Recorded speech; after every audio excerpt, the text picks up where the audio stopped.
Welcome to this product video. Today, we'd like to show you Enterprise Asset Management for Microsoft Dynamics AX. Enterprise Asset Management enables companies to make proactive decisions that prevent equipment breakdown scenarios and maximize staff productivity, minimize downtime for equipment, and optimize production. Provide your maintenance staff with current, accurate information and guidance that help them achieve goals for uptime and longevity.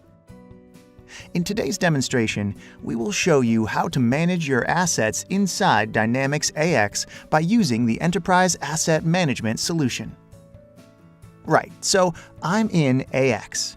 This is the Accounts Payable module, but you can see the Enterprise Asset Management module is completely integrated in Dynamics AX. So let's switch to that, and let's have a look at the functional locations.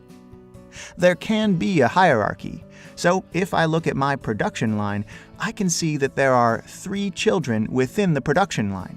And when I look at the children, those are shaping, cutting, and silos. Functional locations are used for cost control, but you can also use it for grouping maintenance, for example. So I can have one work order for doing maintenance on multiple objects in one functional location. Now let's have a look at the cutting area. In the cutting area, I can see there's a parent, but there's also one object, which is the parent object, 6 active requests, and 10 active work orders. The actual parent object is, of course, my water jet cutter. And when I dive into more details, I will also see the children.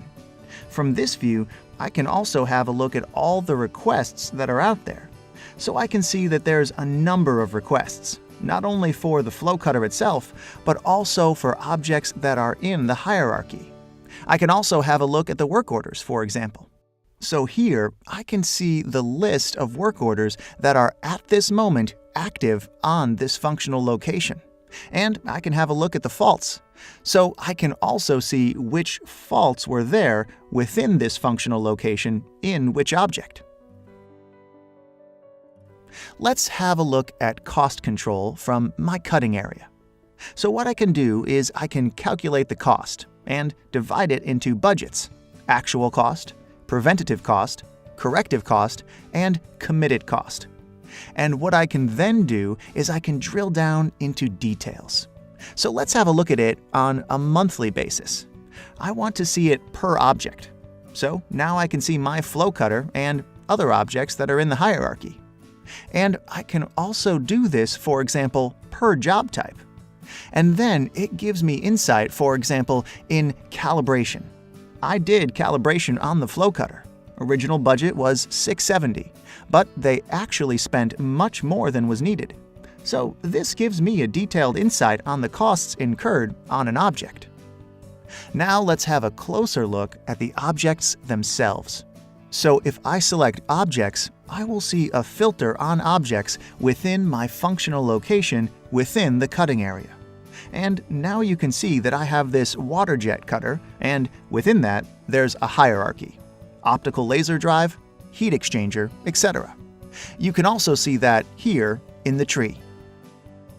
I can do cost control on each individual level, so I can see in the water jet cutter the total cost control of my water jet cutter, but I can also see it on the individual sub-objects.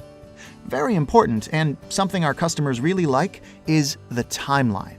The timeline basically gives a history of everything that happened on my water jet cutter. So for example, an extra BOM was created, a work order was created, requests, change logs, condition assessments. All that information is available in the timeline. And later on, we will see that it's also available on the mobile client. Of course, we can register specifications. These are typical specifications used for being able to do maintenance. We can enter condition assessments, so we can assess the status of the machine. And if one of these statuses is not okay, then we can say, okay, now we need to do maintenance. Of course, we can register spare parts. So these are the spare parts that are allowed and approved for this specific type of object. And then again, we can do cost control. And this is the same type of cost control you have already seen on the functional location, but now it's on the object itself. So now we get a more detailed insight into the cost incurred on this object. Another thing that we have here is object KPIs. Now, object KPIs give a lot more information. For example, on total time, total uptime and the downtime, the repair time that we had, and of course, also the availability. And then the system shows the number of faults, mean time between failures, number of stops, preventative costs, and even more detail. So, very detailed insight into, let's say, the state of your objects. A lot of this information is also available on the mobile client. So let's have a look at that. You can see there's a menu with assets and work orders, and also timesheets. As I mentioned, the mobile client you can work offline and online, and that is because technically browsers nowadays support HTML5, and that means you can store data. Automatically, when you go online, the client will synchronize to Dynamics AX. Now, let's search for that water jet cutter again, the FLC. It's searching now, and it will show me the exact same hierarchy that I see in AX. So I select my flow cutter, and you can see that we have the same details. For example, the spare parts, work orders against this object, requests against this object, faults that were registered. So let me show you that. As we see, there are the same two fault lines that are shown in AX, but I can also add a new one. And if I go back, I can also see that timeline. So the timeline shows me the exact same details that I can see in AX. For more information, please visit www.columbusglobal.com. Thank you for watching.